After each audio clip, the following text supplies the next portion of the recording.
BBC Hindi के इस special digital programme में आपका स्वागत है। मैं हूं सारिका सिंह। भारत ने बुधवार को पाकिस्तान में और एलओसी के पार हवाई हमले किए थे।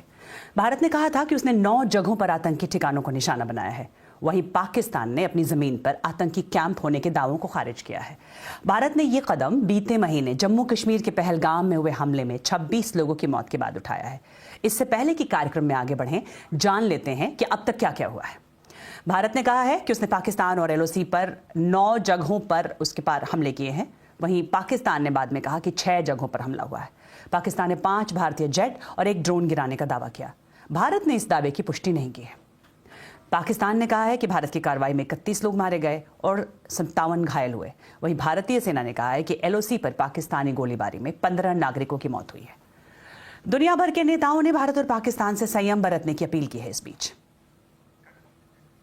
और इस स्पेशल कवरेज में हम जानेंगे पाकिस्तान में उन जगहों पर कैसा माहौल है जहां भारत ने हमले किए, वहां बीबीसी ने क्या देखा, प्रत्यक्षदर्शियों ने क्या बताया। साथ ही जम्मू कश्मीर में मौजूद हमारे संवाददाता भी हमारे साथ जुड़ेंगे और वहां का ताज़ा हाल बताएंगे। इसके साथ ही हमारे साथ कुछ एक्सपर्ट्स भी जुड़ गए हैं जिनसे हम ये जानने की कोशिश करेंगे कि अब मामला कहां जाता दिख रहा है, इंटरनेशनल कम्युनिटी इस कॉन्फ्लिक्ट को कैसे देख रही है और इस तनाव को कम करने का रास्ता क्या है।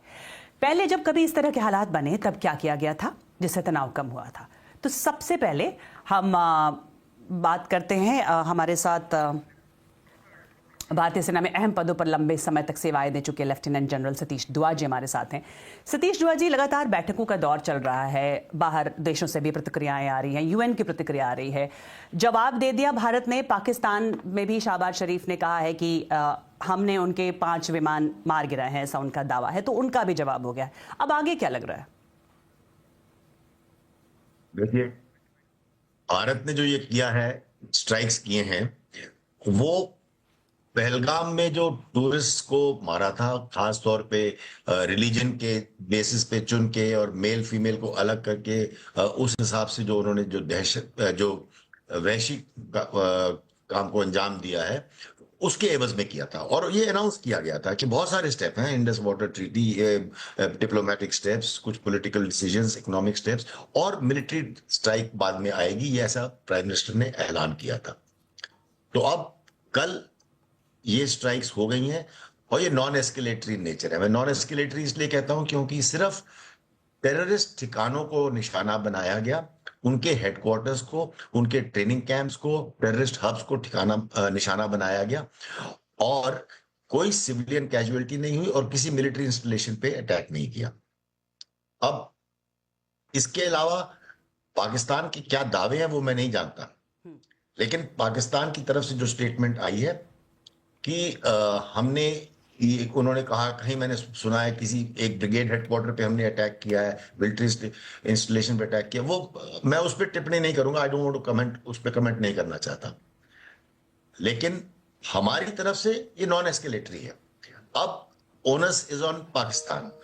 अब रिस्पॉन्सिबिलिटी उनके ऊपर है कि क्या वो इसके ऊपर दोबारा अटैक कर, अगर वो इसके ऊपर हमारे ऊपर और हमला करेंगे तो फिर हम उसका जवाब देंगे। सतीश दुआ जी हमारे साथ बीबीसी संवाददाता जुगल पुरोहित भी हैं। अगला सवाल उनसे। जनरल दुआ, आप लंबे समय से इंडियन आर्मी के साथ रहे हैं।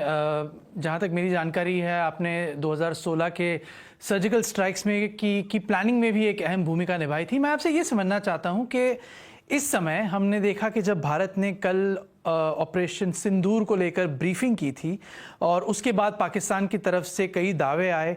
अभी अभी ये जो हमारा स्पेशल ब्रॉडकास्ट है वो शुरू होने से पहले एक और पाकिस्तान की सेना ने एक प्रेस कॉन्फ्रेंस या प्रेस ब्रीफिंग की है और कहा है कि भारत के 12 ड्रोन गिराए गए हैं और इस बार वो लोग लाइन ऑफ कंट्रोल या बहावलपुर मुरीद की बात नहीं कर रहे हैं, वो लाहौर की बात कर रहे हैं, वो कराची की बात कर रहे हैं।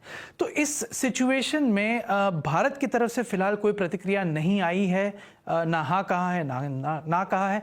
आप ये फिलहाल ये भारत की रणनीति को कैसे आंकते हैं कि भारत अब फिलहाल क्या कर रहा है, उसकी जो साइलेंस है वो क्या बता रही है? देखिए जुगल, जो 2016 में भी यही हुआ था जब हमने पार जाके टेररिस्ट कैंप्स पे शैलो स्ट्राइक की थी, मतलब वो बहुत इतना डीप नहीं थी, 2-4 किलोमीटर अंदर थे, लेकिन तब भी पाकिस्तान ने नकार दिया था, डिनाई किया था कि कुछ नहीं हुआ है। ये एलओसी के पार से ही कुछ फायरिंग की है और कुछ यहाँ पे कोई हमारे ऊपर रेड नहीं हुई टेररिस्ट कैंप्स में। ऐसा क्यों? मेरी समझ में ये ऐसा किया जाता है क्योंकि फिर पाकिस्तान को इसके ऊपर एक्ट करना पड़ेगा, और मेरी समझ से उनके पास काबिलियत नहीं थी ना है कि वो इसके रिस्पॉन्स में अटैक कर सके। अब इस वक्त भी जो दावे किए जा रहे हैं मैं उस पर कमेंट नहीं कर सकता कि इतने ड्रोन गिरा दिए, क्योंकि मेरे को नहीं मालूम है इसके बारे में, मैं उसमें कमेंट नहीं कर सकता। लेकिन इतना जरूर है कि पाकिस्तान अपनी डोमेस्टिक ऑडियंस के लिए, अपनी पॉपुलेशन के लिए, पाकिस्तान के अवाम के लिए जरूर कुछ ऐसी चीजें रचनात्मक चीजों की बात करेगा कि हमने ये कर दिया, हमने वो कर दिया है, ताकि उनको अटैक ना करना पड़े। अगर ऐसे दावों से उनका काम चलता है तो भारत इससे खुश है, क्योंकि अगर हमारे पे नुकसान नहीं पहुंचाते, हमने तो क्लियरली हमारी स्टेटमेंट में, वक्तव्य में कहा गया है कि हमारी तरफ से हमने खत्म कर दिया है। अगर वो अटैक और करेंगे तो फिर हम उसका जवाब देंगे।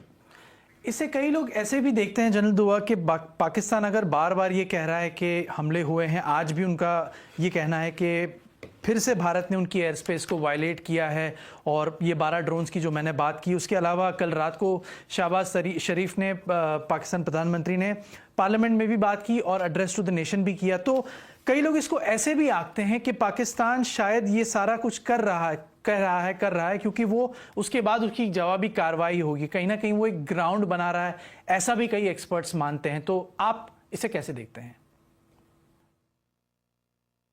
पॉसिबिलिटी को मैं नकार नहीं सकता हूं। हो सकता है वो ग्राउंड्स बना रहे हो सकता है कि वो इसके बाद कुछ करना चाहें, क्योंकि उनके ऊपर भी दबाव है, उनके ऊपर अपनी पॉपुलेशन का, अपनी कॉन्स्टिट्यूएंसी का दबाव है कि वो क्यों नहीं कुछ कर रहे। तो और जो टेररिस्ट ग्रुप्स हैं और जो उनके बैकर्स हैं, उनसे भी दबाव है। तो वो हो सकता है कि कुछ करने की तैयारी कर रहे हो, लेकिन अगर पाकिस्तान कोई अगर कोई पलटवार करने की कोशिश करता है, क्योंकि तो भारत हमेशा तैयार है, हम तैयार हैं। क्योंकि आखिरी चीज मैं ये कहना चाहूंगा, क्योंकि उन्होंने पहलगाम में जो घटना की है, जो टूरिस्ट को मारा है चुन चुन के अलग से, हमने उसके एवज में अनाउंस किया है, बहुत सारे स्टेप्स अनाउंस किए। उसमें मिलिट्री स्ट्राइक ये था, और इसमें मिलिट्री स्ट्राइक में हमने कहा था ये हमारा आखिरी तरफ है, हमारी तरफ से ये आखिरी नॉन एस्केलेटरी स्ट्राइक है। आगे onus is with Pakistan. Satish जुआ जी, यहीं पर एक सवाल उठता है कि आगे ons is on Pakistan, Bharat की तरफ से रिटेलिएटरी एक्शन कर दिया गया है, लेकिन क्या एक तरह से पाकिस्तान आर्मी के ऊपर अब ये दबाव नहीं बढ़ गया है, प्रेशर नहीं है कि वो भी जवाब दे? हालांकि आर्मी की तरफ से और शायद शहबाज शरीफ की तरफ से बयान अलग आ रहे हैं। शहबाज शरीफ ने तुर्की को धन्यवाद दिया है कि जो तनाव कम करने की कोशिशें हैं उसके लिए तुर्की का धन्यवाद, या फिर उन्होंने कहा है कि हमने भारत को जवाब दे दिया है। यानी शहबाज शरीफ की तरफ से एक तरह से नहीं दिख रहा है कि वो एक्शन लेंगे, लेकिन पाक आर्मी की तरफ से शायद ये दबाव बढ़ रहा है, और खबर ये भी है कि उसकी पॉपुलैरिटी भी शायद पाकिस्तान में बढ़ गई है। देखिए, उनके ऊपर जरूर दबाव होगा, है दबाव कि उनको कुछ करना चाहिए पाकिस्तान आर्मी के ऊपर। जो पॉलिटिशियंस हैं, जो लीडर्स हैं, उनकी शहबाज शरीफ की स्टेटमेंट ऑलरेडी आ चुकी है कि हमने ये कर दिया, हम इसके आगे नहीं करना चाहते अगर भारत और अटैक ना करे। तो आप ठीक कह रही हैं, लेकिन हम सब जानते हैं कि पाकिस्तान में जो पॉलिटिकल लीडर्स हैं उनकी उतनी अहमियत नहीं है जितना कि पाकिस्तान आर्मी चीफ की है। और पाकिस्तान आर्मी चीफ या आर्मी के ऊपर जरूर दबाव है कि वो कुछ करें। तो ऐसे में सर सवाल ये है, अलाउ मी वन सेंटेंस। आपने जैसे कहा कि पाकिस्तान आर्मी की पॉपुलैरिटी बढ़ गई है, ये दुधारी तलवार है, दो तरफ से है, इट इज डबल एज। इसलिए क्योंकि एक तरफ आप कहें, जब भी कभी ऐसी समस्या आती है जिसमें कि देश अटैक के ऊपर अटैक आए या देश अटैक करना चाहे, तो उस वक्त सारी जनता आर्मी की तरफ हो जाएगी, चाहे जो उनका जो भी पहले रिलेशनशिप रहा हो। लेकिन दूसरी तरफ हम ये भी देख रहे हैं कि आर्मी की पॉपुलैरिटी कुछ पीछे हो रही है, कुछ कम हो रही है। आर्मी के खिलाफ आज तक नहीं हुआ पाकिस्तान में कि आर्मी के 2 साल पहले हमने देखा कि किसी कोर कमांडर के घर में आवाम घुस गया, लोग घुस आए, तोड़फोड़ की। आजकल पाकिस्तान आर्मी से लोग सवाल जवाब करते हैं। तो उसको शोर करने के लिए, उसको मतलब आर्मी को पॉपुलैरिटी बढ़ाने के लिए ही उनके आर्मी चीफ ने ऐसी स्पीच दी है। ऐसे में मेरा एक सवाल था, जुगल, आप भी शायद एक सवाल पूछना चाहेंगे कि क्या भारत ने पाकिस्तान आर्मी के पाले में गेंद तो नहीं डाल दिया इस वजह से?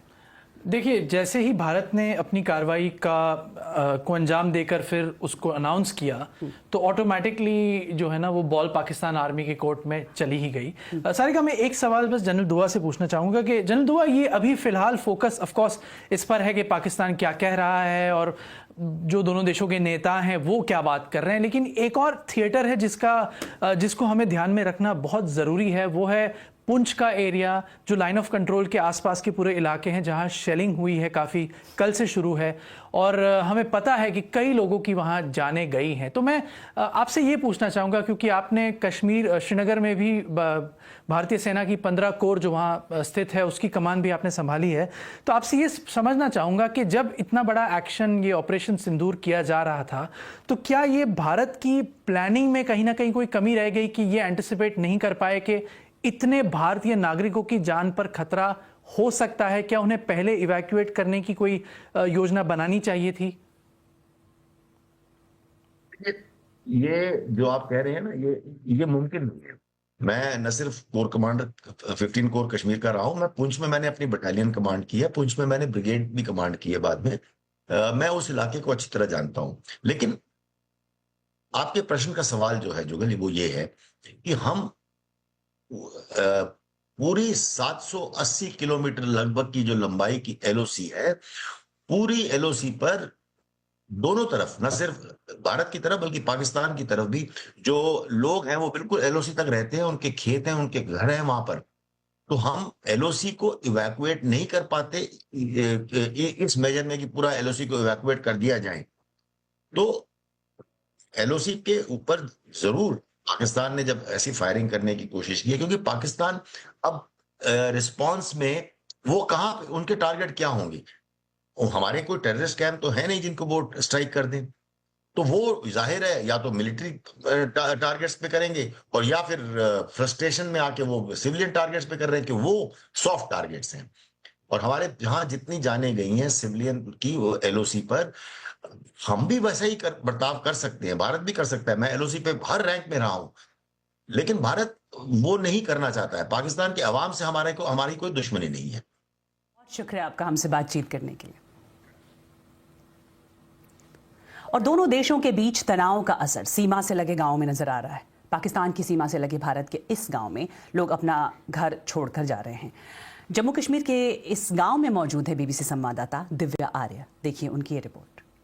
जम्मू शहर की तरफ से अगर आप पाकिस्तान सीमा की तरफ बढ़ें तो महज 200 मीटर पहले ये गांव पड़ता है जहां पे ताले लगे हुए हैं। ये 0 पॉइंट कहलाता है क्योंकि ये आखिरी गांव है। इसके बाद सीधा सीमा है, हमें दिख रही थी, बाढ़ दिख रही है, बीएसएफ की पोस्ट दिख रही है, उसके ठीक पहले ये गांव है। यहाँ कोई शेलिंग नहीं हुई है रात में, लेकिन एहतियात में, कुछ डर में यहाँ से परिवार रात को चले गए। यहाँ पे भी अभी भी ताला लगा हुआ है। जहाँ तक हमारी नज़र जा रही है वहाँ लोगों के घर हमें बंद दिखाई दे रहे हैं। आज अखबार में भी है कि सैकड़ों लोगों को एलओसी यानी नियंत्रण रेखा और इंटरनेशनल बॉर्डर के पास जो बसे एरियाज़ हैं वहाँ से इवैक्यूएट करके ज़्यादा सुरक्षित स्थानों पर जाने को कहा गया है। यहाँ पर भी ताला लगा हुआ है। कुछ लोग वापस आए हैं, हमें दिखे और उन्होंने हमें बताया कि वो देखना है कि उनका घर ठीक है और उनको कोई ज़रूरत का सामान चाहिए तो वो यहाँ से ले जाएँ। पूरे बॉर्डर पे जो अशांति बनी हुई है तो उसमें आप देख रहे हैं कि हमने भी अपनी तरफ से जो यहाँ के हमारे जो बच्चे थे, औरतें थी, उनको रात को जो शिफ्ट कर दिया था कि कोई पता नहीं कि अगर रात को पाकिस्तान की तरफ से अगर फायर आ जाता है तो फिर रात को भागना जो मुश्किल हो जाता है। तो अभी तक तो जो यहाँ की सिचुएशन है वो तो ठीक है। तो आगे का देखते हैं कि आज क्या होता है। टेंशन तो महसूस है, टेंशन में तो है ही है, क्योंकि ज़्यादातर जो हमारा जो काम है यहाँ का खेती बाड़ी का काम है, पशुओं का काम है, तो उस वजह से भी हम काम काज करने में भी दिक्कत हो रही है। जो लोग हमें यहाँ मिले उन्होंने बताया कि जहाँ पर बाढ़ लगी है उसके इर्द गिर्द उनके खेत हैं और उनको वहाँ जाकर 2 दिन पहले ही कह दिया गया था कि कोई भी आपकी फसल है उसे काटना है, लेके आना है घर में, आप उसको अभी कर लें क्योंकि टेंशन बनी हुई है, चीज़ें और टेंस हो सकती हैं। सरकार ने ये हिदायत भी दी है सब मीडिया कर्मियों को कि वो अगर ऐसे किसी भी सेंसिटिव एरिया में शूट कर रहे हैं उसका नाम, उसकी लोकेशन के बारे में ज़्यादा जानकारी ना दें क्योंकि ये उनके ऑपरेशंस को हैम्पर कर सकता है। इसीलिए हम यहाँ की ज़्यादा जानकारी आपको नहीं बता रहे हैं। लेकिन ये साफ़ है कि शेलिंग के वजह से एक तनाव का माहौल बना हुआ है और लोग यहाँ रहने की जगह सुरक्षित एरियाज़ की तरफ रहना प्रेफर कर रहे हैं। शाद मिदत के साथ दिव्या आर्य, BBC जम्मू कश्मीर। और जम्मू कश्मीर से BBC संवाददाता राघवेंद्र राव इस वक्त हमारे साथ जुड़ गए हैं। राघवेंद्र, भारतीय सेना की ओर से अपडेट्स आ रहे हैं कि लगातार पाकिस्तान की ओर से फायरिंग हो रही है, जिसमें आम लोगों की भी जान गई है। क्या जानकारी आपके पास है? जी सारिका, बिल्कुल। और जैसा कि अभी हमारे शो में ही इस बारे में बातचीत हो रही थी, पुंछ एक ऐसा इलाका है जहां पे ऑपरेशन सिंदूर होने के बाद से लगातार कई घंटों तक शेलिंग हुई है पिछले कल, और कम से कम 12 लोगों की, अब ताज़ा जानकारी के हिसाब से इसे कहा जा रहा है कि 13 लोगों की मौत पुंछ में हुई है और करीब 44 लोग पुंछ में घायल हुए हैं। पुंछ में बताया जा रहा है कि बहुत ही तनाव का माहौल है, वहाँ से बहुत से परिवार पुंछ छोड़ कर निकल रहे हैं और अपने रिश्तेदारों के घर, आसपास के इलाकों में, और बहुत से लोग पुंछ छोड़ के जम्मू तक जा रहे हैं। इस तरह की खबरें हमें मिल रही हैं। उसी इलाके में LOC के आसपास कुछ ऐसे गांव हैं जहां पे हेवी शेलिंग की वजह से बहुत ही एक खौफ का माहौल है। बहुत से परिवार बंकरों में चले गए हैं जो पहले से ही वहां पे बने हुए हैं, क्योंकि पुंछ एक ऐसा इलाका रहा है जहां पे अतीत में भी पाकिस्तान की तरफ से बहुत हेवी शेलिंग होती रही है। तो बहुत से परिवार बंकरों में छुप रहे हैं, सरवाइव कर रहे हैं किसी तरह से। बहुत सी फैमिलीज वहां से निकल गई हैं और लगातार एक तनाव का माहौल पुंछ में बना हुआ है। जी राघवेंद्र, शुक्रिया आपका फिलहाल इस जानकारी के लिए। हम आपके पास फिर आएंगे। इस बीच हमारे साथ शिवकांत शर्मा लंदन से जुड़ गए हैं, वरिष्ठ पत्रकार। शिवकांत जी, लगातार आपकी भी नज़र होगी मीडिया में क्या बातें चल रही हैं या बैठकों का दौर चल रहा है। एक मिलिट्री एक्शन तो हो गया, लेकिन क्या अब डिप्लोमेसी का दौर शुरू करने की जरूरत नहीं है? और दूसरी बात, जिस तरह से मीडिया में सवाल उठ रहे हैं कि 2.0 होना चाहिए सिंदूर, या फिर फेज 2 अटैक होना चाहिए, क्या हाइटेंड इमोशंस पर इस तरह के चीजें डील होंगी आगे? इसका अंजाम क्या होगा? देखिए, अंतर्राष्ट्रीय डिप्लोमेसी तो चल रही है। भारत डिप्लोमेसी के लिए केवल ये कर सकता है कि अब पाकिस्तान जिस तरह से अपना केस रखेगा, पाकिस्तान जब से ऑपरेशन सिंदूर हुआ है तब से ये बताने की कोशिश कर रहा है कि वहाँ आतंकवादी ठिकाने नहीं थे, मस्जिद पर मिसाइलें गिरी हैं, लोग मारे गए हैं। तो इसका जो है जवाब देने के लिए भारत को भी डोसिए तैयार करना पड़ेगा और दोबारा लोगों को याद दिलाना पड़ेगा कि जो निशाने बनाए गए थे वो निशाने किन के हैं। तो एक तो डिप्लोमेसी का पहलू ये है। दूसरा डिप्लोमेसी का पहलू ये है कि भारत को एक तरह से लॉबी करनी पड़ेगी कि किसी तरह अब पाकिस्तान के ऊपर जवाबी कार्रवाई न करने का दबाव बढ़े, और उसकी चाबी इस वक्त मुझे लगता है सबसे जो अचूक चाबी है वो चीन के पास है। अगर चीन को अंतर्राष्ट्रीय समुदाय तैयार कर लेता है कि पाकिस्तान को ये समझाए कि जितना हुआ उतना हुआ, उसके बाद बातचीत से और उसके बाद जो है डिप्लोमेसी से हम इस मामले को हल करने की कोशिश करेंगे, आप जवाब देने के चक्कर में न पड़े। क्योंकि अगर पाकिस्तान ने जवाबी मिसाइल हमले किए तो उसका जवाब फिर भारत को देना पड़ेगा। भारत के ऊपर इसलिए कम दबाव है इस वक्त क्योंकि भारत के पास एक बहाना था कि एक आतंकवादी हमला हुआ, हमने उसका जवाब दिया, आतंकवादी ठिकानों को निशाना बनाया। लेकिन जब आगे लड़ाई बढ़ेगी तब भारत के लिए भी थोड़ी मुश्किल होगी। इस वक्त ऐसा लगता है कि अमेरिका, यूरोप के देश और बाकी जो खाड़ी के देश भी हैं वो एक हद तक इस हक में है कि लड़ाई आगे न बढ़े। वो भारत पर दबाव डालने की बजाय सभी लोग ये देख रहे हैं कि पाकिस्तान क्या करेगा, पाकिस्तान पर दबाव डाला जाए। और उसका आसान तरीका ये है, बाकी यूरोपीय और अंतर्राष्ट्रीय समुदाय को तो करना ये है कि अगर आप लड़ेंगे तो आपका जो अंतर्राष्ट्रीय मुद्रा कोष से या कहीं से भी जो पैसा आपको मिल रहा है वो पैसा बंद। सबसे पहले तो लड़ाई के लिए पैसा नहीं दिया जाता। दूसरी बात यह है कि जो है आप परमाणु जखीरे की बात कर रहे हैं कि हमारे पास 1/4 किलो के बम हैं और आधा किलो के बम हैं। अगर इस तरह की बात करेंगे तो फिर जो है ये अंतर्राष्ट्रीय समुदाय बैठा हुआ नहीं देख सकता, तो उसकी भी गारंटी दें।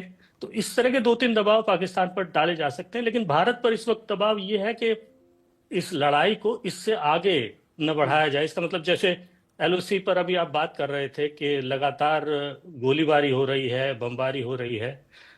एक तो मुझे ये नहीं समझ में आता कि भारत ने इतनी बड़ी बड़ी योजनाएं बनाई। अब कल ही 244 जिलों में आपने ड्रिल कराई उससे पहले ये नहीं कर सकते थे कि एलओसी पे आपको पहले से पता है कि पाकिस्तान के पास और कोई रास्ता नहीं है, वो यहाँ गोलाबारी करेगा, तो कम से कम गांव को खाली करा लिया जाता चुपचाप। ये सब जगह होता है, ये इसराइल करता है, ये यूक्रेन और रूस के युद्ध में हमने देखा कि पास के गांव खाली करा लिए। लड़ाई है तो उसमें फूल थोड़े नहीं बरसेंगे।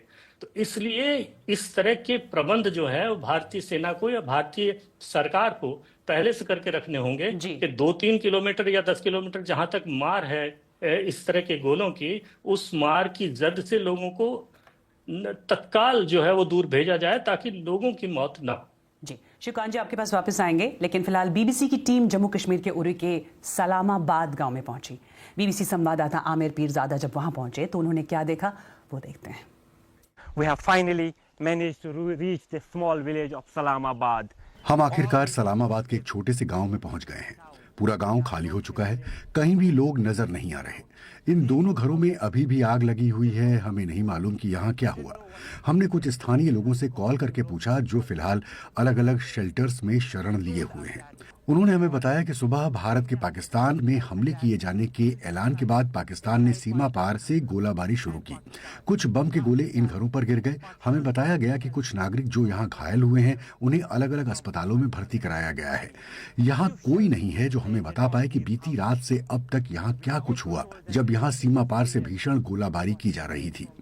जो हम आपको बता सकते हैं वो ये कि पूरा गांव खाली हो चुका है। यहाँ लोगों की कुछ निशानियां नजर आ रही हैं। घरों के पास जूते पड़े हैं और कपड़े टंगे हैं। हमने कुछ स्थानीय लोगों को कॉल करके पूछा कि वो भविष्य को लेकर क्या सोचते हैं। सभी ने कहा कि वो तब तक अपने घर नहीं लौट पाएंगे जब तक उन्हें पूरा यकीन नहीं हो जाता कि अब यहाँ अमन होगा। अमन जिसके बारे में कोई नहीं जानता कि ये कब हासिल होगा। और पाकिस्तान पर भारत के हमले के बाद जैश ए मोहम्मद ने कहा कि इस हमले में संगठन के मुखिया मसूद अजहर के परिवार के 10 सदस्य और 4 करीबी सहयोगी मारे गए हैं। भारत, अमेरिका और यूएन में आतंकी संगठन के तौर पर लिस्टेड जैश ए मोहम्मद के एक बयान के मुताबिक मसूद अजहर के रिश्तेदारों की मौत बहावलपुर में हुए हमले में हुई है। भारत के मोस्ट वांटेड कहे जाने वाले मसूद अजहर के बारे में और जानकारी दे रही हैं प्रेरणा। तो जी सारिका, मसूद अजहर के बारे में अगर बताऊं तो भारत के गृह मंत्रालय की ओर से 7 मार्च 2024 को जारी मोस्ट वांटेड लोगों की एक सूची में मसूद अजहर का नाम नंबर 1 पर है। गृह मंत्रालय के मुताबिक अजहर के नेतृत्व में जैश ए मोहम्मद आतंकवादी गतिविधियों के लिए भर्ती अभियान चलाता है और युवाओं को भारत के खिलाफ कार्रवाई के लिए उकसाता रहा है। भारत सरकार लगातार दावा करती रही है कि इस संगठन का मुख्यालय पाकिस्तानी पंजाब के बहावलपुर में है और मसूद अजहर का जन्म भी बहावलपुर में ही हुआ था। भारत के पास मसूद के खिलाफ अपराधों की एक लंबी लिस्ट है और कई मामलों में अभियुक्त के तौर पर भी नाम दर्ज है। इन मामलों में अगर मैं सबसे पहला मामला बताऊं तो एक श्रीनगर में तत्कालीन जम्मू कश्मीर का जो विधानसभा था उस पर हमला शामिल है जो 2001 में हुआ था। इसके बाद ही इसी साल भारत की संसद पर जो हमला हुआ इसके लिए भी मसूद अजहर को जिम्मेदार बताता रहा है भारत। और इसके बाद जो पुलवामा में हमला हुआ उसमें भी मसूद अजहर का नाम सामने आता है। भारत लंबे समय से मौलाना मसूद अजहर के जैश ए मोहम्मद को संयुक्त राष्ट्र की आतंकी संगठनों की सूची में शामिल करने की मांग करता आ रहा था, लेकिन चीन इसके खिलाफ वीटो इस्तेमाल करता रहा। करीब 10 साल तक लगातार कोशिश भारत ने की। फिर पुलवामा हमले के बाद आखिरकार 1 मई 2019 को संयुक्त राष्ट्र ने मौलाना मसूद अजहर के संगठन को आतंकी संगठन घोषित किया था। इस पर पाकिस्तान ने संयुक्त राष्ट्र सुरक्षा परिषद की प्रतिबंध समिति पर सवाल उठाया था। हालांकि अजहर की सबसे ज्यादा चर्चा जो है वो सारिका वो कंधार हाईजैक के दौरान हुई थी। 1999 में हाईजैकर्स ने मसूद अजहर के रिहाई की भी मांग रखी थी, जिसके बाद भारत ने मसूद को रिहा कर दिया था। भारत कई बार पाकिस्तान से मसूद अजहर को भारत के हवाले करने के लिए कह चुका है, लेकिन पाकिस्तान कहता आया है कि मसूद पाकिस्तान में नहीं है। जी शुक्रिया प्रेरणा। और शिवकांत जी लगातार इस वक्त हमारे साथ बने हुए हैं। शिवकांत जी, जिस तरह से इंटरनेशनल कम्युनिटी का जिक्र आया है, चीन का जिक्र बार बार आ रहा है, खासकर ये बात हो रही है कि चीन नहीं चाहेगा कि पाकिस्तान इस तरह की किसी वॉर में इन्वॉल्व हो क्योंकि उसके इन्वेस्टमेंट्स हैं। हालांकि चीन ज़रूर हथियार से मदद करता है या आर्थिक मदद करता है, लेकिन क्या चीन एक बड़ा मीडिएटर इसमें बन सकता है जिससे शायद डीएस्केलेट हो, टेंशन थोड़ा ईज हो? चीन ही बड़ा मीडिएटर इस वक्त बन सकता है। और चीन के सामने जो आपने आर्थिक विकल्प की बात की उसका दूसरा पहलू भी है। ये सही है कि पाकिस्तान में उसका बहुत बड़ा निवेश है और वो निवेश खतरे में पड़ेगा, इसलिए चीन नहीं चाहेगा कि पाकिस्तान किसी बड़े युद्ध में उलझे। लेकिन इसके साथ ही साथ भारत और पाकिस्तान का युद्ध, खासकर भारत में जिस तरह चीन से ये जो टैरिफ वॉर, टैरिफ जंग शुरू की है प्रेसिडेंट ट्रंप ने, उसकी वजह से जो कारोबार चीन से भारत आ सकते हैं उनके लिए उनको सोचना पड़ेगा। क्योंकि अगर भारत इस तरह से लड़ाई में उलझता है और भारत और पाकिस्तान की लड़ाई होती है, तो ऐसे माहौल में कोई भी निवेश करता, चाहे वो कोई भी देश हो, उसमें आने से पहले 4 बार सोचेगा, वो आना नहीं चाहेगा।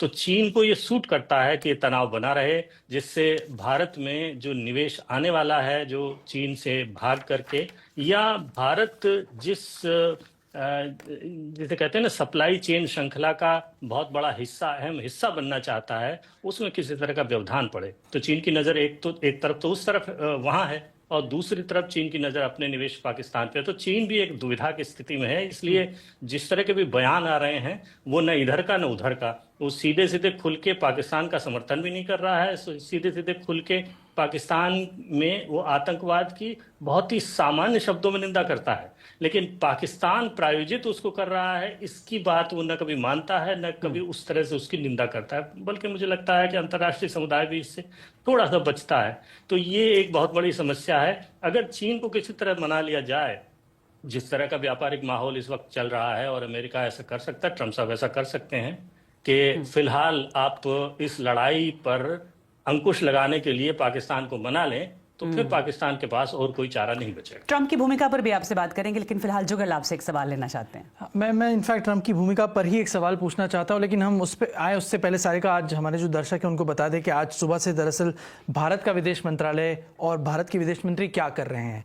तो बड़ा इंटरेस्टिंग लगा मुझे कि अभी ये प्रोग्राम शुरू हुआ, उसके पहले भारत के विदेश मंत्री ईरान के विदेश मंत्री के साथ सामने सामने बैठे थे और उनके ओपनिंग रिमार्क्स चल रहे थे। तो उसमें डॉक्टर जयशंकर ने ये कहा, उस ओपनिंग रिमार्क्स में ईरान के फॉरेन मिनिस्टर के सामने ये बात कह दी कि अगर पाकिस्तान रिटेलिएट करेगा तो इसका जवाब बहुत ही वेरी वेरी सीरियस रिपरकशंस होंगे, या बहुत ही गंभीर रूप से इसका जवाब दिया जाएगा। ये उन्होंने उनके सामने कह दिया। उस मीटिंग से कुछ समय पहले एस जयशंकर सऊदी अरेबिया के minister of state for foreign affairs से मिले, जो दिल्ली में हैं।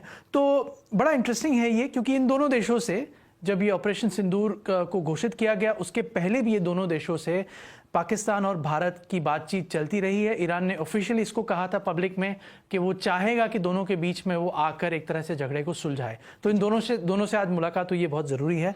और मेरा सवाल शिवकांत जी ये है कि वेस्ट को एक तरह से हम हिस्टोरिकली देखते हैं। आप कारगिल युद्ध की बात करें, तब भी बिल क्लिंटन ने एक तरह से वेस्ट को लीड किया था भारत पाकिस्तान के बीच में।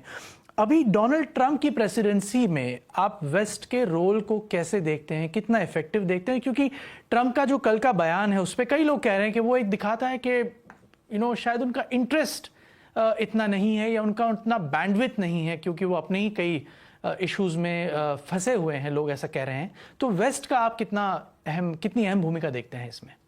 ये भी है, और इसके साथ साथ मुझे लगता है ट्रंप क्योंकि कारोबारी आदमी है, वो मतलब कल्पना में और उसमें सैद्धांतिक बातें बहुत कम करते हैं। वो व्यवहारिक दुनिया में रहते हैं और व्यवहारिक बातें करते हैं, और उन्हें मालूम है कि इस वक्त अमेरिका की पाकिस्तान में जितनी पहले चलती थी उतनी नहीं चलती है, दोनों के संबंध उतने अच्छे नहीं हैं।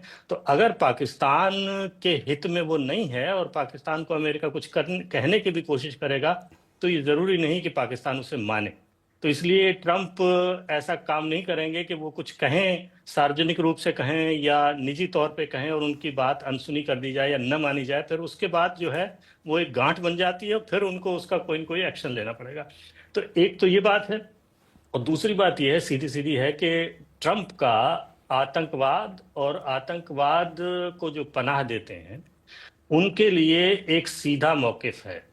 ट्रंप शुरू से उसके घोर विरोधी हैं और वो ये नहीं चाहते कि किसी भी ऐसे देश या किसी भी ऐसे पक्ष का समर्थन खुलकर किया जाए जिसके ऊपर आतंकवाद का तमगा लगा हो और पाकिस्तान के ऊपर लगा हुआ है, इसलिए मुझे लगता है वो थोड़ा बच के बयान दे रहे हैं। इसलिए मैं कह रहा हूं कि या तो अगर बीच बचाव होगा तो सीधा होने के बजाय या तो सऊदी अरब के मार्फत होगा जिसका आपने जिक्र किया, या फिर चीन के मार्फत होगा। सऊदी अरब के मार्फत इसलिए होगा कि सऊदी अरब जो है वो एक तरह से जब सारी तरफ से पाकिस्तान का जो है दाना पानी बंद हो जाएगा तो एक सऊदी अरब ही बचेगा जहां से उनको कुछ मिलेगा। और चीन इसलिए जरूरी है कि चीन के दम पर ही पाकिस्तान जो है वो भारत से लड़ाई लेने की या झगड़ा करने की हिम्मत करता है। अगर चीन न हो तो शायद पाकिस्तान की इतनी हिम्मत भी न हो। जी, इस बीच सवाल और भी कई हैं, मैं आपके पास वापस लौटूंगी। रक्षा मंत्री राजनाथ सिंह की अध्यक्षता में गुरुवार को दिल्ली में सर्वदलीय बैठक हुई है। केंद्रीय संसदीय कार्य मंत्री किरेन रिजिजू ने बताया है कि रक्षा मंत्री ने बैठक में मौजूद सभी नेताओं को ऑपरेशन सिंदूर के बारे में जानकारी दी और कहा है कि ऑपरेशन सिंदूर ऑनगोइंग ऑपरेशन है। देखिए, कुछ इंक्वायरीज, कुछ इंफॉर्मेशन मांगे हैं। रक्षा मंत्री ने कहा है कि ये ऑनगोइंग ऑपरेशन है, इसलिए पूरे एक घटना को अलग से ब्रीफिंग या अलग से उसको प्रेजेंटेशन करना सही नहीं है, क्योंकि घटना चल रहे हैं, आप सबको मालूम है, इसलिए उसको उस तरीके से ब्रीफिंग नहीं होते हैं। इसमें पॉलिटिकल पार्टीज का ब्रॉड कंसेंसस के लिए ये बैठक था, इसलिए वैसे ही बैठक चली और संपन्न हुआ। इसलिए मैं सारे पॉलिटिकल पार्टीज को मैच्योरिटी दिखाने के लिए धन्यवाद देना चाहता हूँ। और शिवकांत जी हमारे साथ लगातार बने हुए। शिवकांत जी, आपने सुना ये बयान ऑन गोइंग ऑपरेशन है। ये बात कही गई थी जब ऑपरेशन हुआ सिंदूर की, एक मेजर था, ये नॉन एस्केलेटरी था, अब एक जवाबी कार्रवाई थी। लेकिन अब जब आप इसको ऑन गोइंग ऑपरेशन कह रहे हैं तो क्या अब ये वक्त आया नहीं है कि डिप्लोमेसी के चैनल्स खोले जाएं, उसके जरिए इस मसले को सुलझाया जाए? क्योंकि जो इमोशंस थे उनके लिए तो आपने जवाब दे दिया है। मुझे लगता है कि रिजिजू साहब को थोड़ा सा अपनी बात को क्वालिफाई करना चाहिए था। ऑनगोइंग ऑपरेशन का मुझे लगता है भारत की तरफ से मतलब ये है कि अगर पाकिस्तान से जवाबी कार्रवाई होती है तो ये जो मतलब ऑपरेशन था, ऑपरेशन सिंदूर, इसका कोई मतलब नहीं रह जाएगा, फिर इसका जवाब भारत को देना पड़ेगा। तो इस मायने में ऑनगोइंग ऑपरेशन है कि जब तक पाकिस्तान की तरफ से ये कोई स्थिति स्पष्ट नहीं हो जाती कि मामला रुक गया है, अब पाकिस्तान इसका जवाब नहीं देगा और खासकर मिसाइल का हमला नहीं करेगा। और मिसाइल के हमले की बात इसलिए यहाँ उठ रही है कि भारत और पाकिस्तान, जैसे भारत की मिसाइलें पाकिस्तान में चली गई क्योंकि पाकिस्तान के पास जो है मिसाइल रक्षा कवच नहीं है, ऐसी कोई प्रणाली नहीं है जैसे मतलब आयरन डोम है इजराइल के पास या अमेरिका के पास है या रूस के पास है। भारत के पास है S-400, लेकिन वो इतनी कम बैटरियां हैं कि उससे आप क्या क्या बचाएंगे। तो ये डर भारत को भी है कि अगर पाकिस्तान इस मतलब अपनी पर आ गया और मिसाइल दागने की कोशिश की तो हो सकता है कुछ मिसाइलें आप रोक लें, लेकिन सारी मिसाइलें नहीं रोक पाएंगे। इतना बड़ा देश है, कहीं भी मिसाइल दाग सकता है, वो किसी भी ठिकाने पे दाग सकता है। और आमतौर पे आप सैनिक ठिकानों को बचाने की या राजधानी को या जो मुख्य जगह हैं उनको बचाने के लिए वो अपनी बैटरी लगाएंगे, बाकी सब जगह तो नहीं लगाएंगे ना। तो इसलिए क्योंकि दोनों के पास मिसाइल रक्षा कवच नहीं है, इसलिए इसका खतरा ज्यादा है। और मैं यहाँ ये भी बताना चाहता हूँ कि मिसाइल रक्षा कवच होना कोई अमोघ ढाल नहीं है। देखिए, मिसाइल रक्षा कवच जिसने बनाई है रूस ने, उसके यहाँ भी ड्रोन घुस रहे हैं आपके यूक्रेन के, और मिसाइलें भी अगर यूक्रेन को इजाजत दी जाए तो जाएंगी। तो ये मतलब S-400 होने का मतलब ये नहीं है कि आपको मिसाइल जो है आके मारेगी नहीं। इसराइल में भी ऐसा हुआ है, इसराइल में हूती की मिसाइल घुस गई है। तो ये खतरा बना हुआ है, इसी खतरे की वजह से भारत ये कह रहा है। खतरे और भी है शिवकांत जी, क्योंकि एक चिंता ये भी जताई जा रही है कि भारत ने जब हमला किया तो भारत ने कहा है कि टेरर कैंप्स पे हमला किया है, लेकिन जब पाकिस्तान हमला करेगा तो क्या उसके निशाने में सिविलियंस नहीं आएंगे और फिर इसको जस्टिफाई कैसे किया जाएगा? इस पर भी सवाल है, मैं आपके पास लौटूंगी। लेकिन फिलहाल बीबीसी संवाददाता रॉक्सी गागडिगर छारा भारत पाकिस्तान बॉर्डर से कुछ दूरी पर मौजूद राजस्थान के बाड़मेर जिले के लालपुर गांव पहुंचे। वहां क्या हाल है, ये रिपोर्ट देखिए। बॉर्डर के बिल्कुल पास के इस गांव में सभी घर फिलहाल खाली है। करीब 1000 से ज़्यादा की पॉपुलेशन है इस गांव में और फिलहाल हार्डली 10 से 12 लोग इस गांव में फ़िलहाल हमको देखने को मिले हैं। सभी घर इस तरह से, जैसे कि आप यहां पर देख पा रहे हैं, सभी घर इस तरह से वहां पर लॉक मारा हुआ है। जो भी सामान था लोगों का, उस सामान को ठीक से उन्होंने बांध दिया है और उनके जो मवेशी थे उनको वो छोड़कर चले गए हैं। ऐसे कई हमने यहाँ पर गाय जो है उनको रास्ते पर घूमते हुए देखी, जो आसपास के जो घास चारा है उसको खाकर ही सरवाइव कर रही है। आप देख पा रहे होंगे कि किस तरह से फिलहाल यहाँ पर जो है वो इस गांव की हालत है कि यहाँ पर कोई आदमी हमें बात करने के लिए भी नहीं मिल पा रहा है। ये एक घर है जहाँ पर अंदर आप देख पा रहे होंगे कि किस तरह से अपनी मोटर बाइक्स वगैरह भी इस तरह से रखकर लोग जो हैं वो यहाँ से आसपास के इलाकों में चले गए हैं। कुछ लोग जो यहाँ पर थे उनसे जब हमने बात किया तो जानने को मिला कि गुजरात के जो बॉर्डर के इलाके हैं, बनासकांठा डिस्ट्रिक्ट में ख़ास तौर पर कई लोग जो हैं वो बनासकांठा डिस्ट्रिक्ट में चले गए हैं। ये इस तरह से आज ये लालपुर जो गांव है उसकी स्थिति है। और शुकान जी हमारे साथ इस वक्त मौजूद है। शुकान जी, तमाम देश हैं जो बयान दे रहे हैं, संयम बरतने की बात कर रहे हैं। यूके के पार्लियामेंट में भी इस पर बात हुई है और एक फॉर्मर सीनियर ब्रिटिश डिप्लोमेट हैं टिम बैलेसी, उन्होंने तो ये कहा है कि it's in Pakistan DNA to respond, यानी वो करेगा ही रिस्पॉन्ड, और जिस तरह की बातें वहां पर चल रही हैं।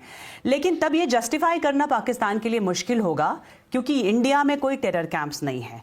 तो फिर क्या होगा? क्या आम लोग निशाने पर नहीं आएंगे? और या जो ऑन गोइंग ऑपरेशन की बात की जा रही है, क्या ये एक तरह से और प्रोवोकेशन नहीं हो जाएगा?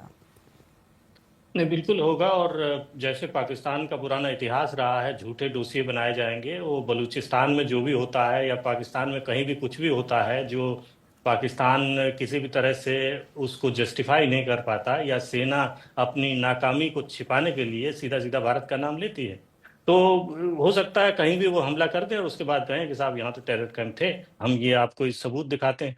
तो ये सारी बातें, और फिर बातें जाती हैं आप आयोगों के सामने, अदालतों के सामने या संयुक्त राष्ट्र में, जहाँ से फिर ये होगा कि साहब आप कोई तटस्थ टीम तैयार कीजिए, वो जांच करने के लिए जाएगी, उसके लिए भारत तैयार नहीं होगा। तो बहुत सारी अड़चने हैं, तो ये मामला चलता जाएगा। सबसे बड़ी देखिए मूल बात ये, जब तक आप आतंकवाद क्या है, आतंकी कौन है, इसकी परिभाषा तय नहीं करेंगे, पूरी दुनिया की बात तो छोड़ दीजिए, कम से कम भारत और पाकिस्तान में इसकी परिभाषा तय नहीं करेंगे, जब पूरी दुनिया कह रही है एक संगठन आतंकवादी है, आपके सामने ठोस सबूत हैं, मुंबई वाला सबूत है लश्कर ए तोयबा के लिए, बाकी जो तमाम हमले जो आपने पहले कार्यक्रम में गिनाए हैं जैश ए मोहम्मद के लिए उसका सबूत है, इसके बावजूद पाकिस्तान मानने को तैयार नहीं होता है। पाकिस्तान कहता है सब झूठे हैं। पाकिस्तान की टीम भी आ गई थी पहलगाम में, जब पहलगाम का हमला हुआ था, उसके बाद जाके कह दिया तो इन्होंने खुद ही हमला करवाया। तो ऐसे बेलगाम देश के सामने आप किसी तरह की वैधानिक या न्यायिक व्यवस्था भी तैयार नहीं कर सकते ना। हाँ, डिप्लोमेसी का मतलब यही होगा कि आप फिलहाल किसी तरह से जो आप कह रहे हैं कि उनके डीएनए में है, लोग बता रहे हैं, उस डीएनए को थोड़ा ठंडा करने की कोशिश की जाए और उस ये डीएनए को ये समझाया जाए कि लड़ाई के सिवा और भी चीजें हैं दुनिया में करने के लिए। असली बात तो इतना बड़ा रिस्क लेगा, इस पर भी हम बात करेंगे, लेकिन जुगल का एक सवाल है फिलहाल। हम एक्चुअली उस सवाल पे आए, उसके पहले अभी डिफेंस मिनिस्ट्री से एक प्रेस ब्रीफिंग या एक प्रेस नोट आई है, जारी हुई है, जिसमें डिफेंस मिनिस्ट्री ने कहा है कि पाकिस्तान ने दरअसल कोशिश की है 7 और 8 मई की रात को कई जगहों पर हमले करने के लिए। डिफेंस मिनिस्ट्री की ब्रीफिंग में ये कहा गया है कि on the night of 7th and 8th में पाकिस्तान ने अटेम्प्ट किया कई जगहों पर मिलिट्री टारगेट्स को एंगेज करने का। उन्होंने कहा है कि ये अवंतीपुरा, श्रीनगर, जम्मू, पठानकोट, अमृतसर, कपूरथला, जलंधर, लुधियाना, आदमपुर, बठिंडा, चंडीगढ़, अलग अलग जगहों पे हुआ है। गुजरात तक की बात की है, ड्रोन्स और मिसाइल्स के साथ। ये भारत ने अभी इसकी बात को पुष्टि किया है। भारत ने कहा है कि इन सारे अटेम्प्ट्स को न्यूट्रलाइज कर दिया गया था अपने एयर डिफेंस सिस्टम की मदद से। उसके डेब्री को अब अलग अलग जगहों से निकाला जा रहा है।